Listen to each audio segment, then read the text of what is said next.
two siblings grow up in the same household where there's abuse or something like that. One is super open-hearted, has this amazing experience, and the other one, goes down a darker path. Same environment, same parents, same things. And so those are choices and ways of being.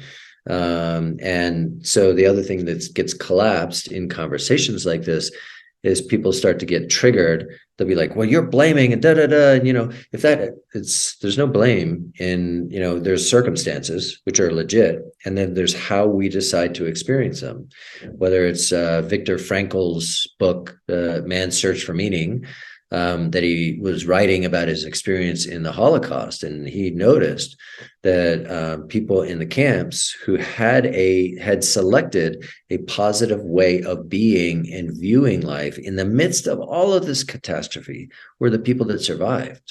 Not all of them, but those were predominantly the people that survived and didn't internally just die, whether executed or not, but the people that actually thrived in this and did fine.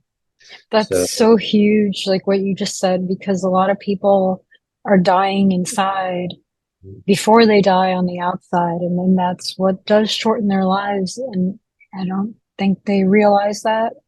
Right. And it's tough. And that story, I read his book and I could only read it once, but I really appreciated how it really seemed like it was his attitude, his mindset that kept like leading him in the right direction so that he could get out of there alive. Right. And that's very valuable for, if anybody is looking for some inspiration to read that book. It's heavy, but it is inspiring because it's like, here's somebody that was in this really horrible circumstance and he was able to get through it and share it and find the positive in it. Right. I mean, that is our pretty much our power, right? As humans, that's where we create the meaning of life, is based on how we decide to experience life. The meaning of life is giving back in a joyful manner. Well, if you choose, I mean, I'm just as an example, if you choose that as the meaning of life, that will be who you become, no matter what the circumstances are.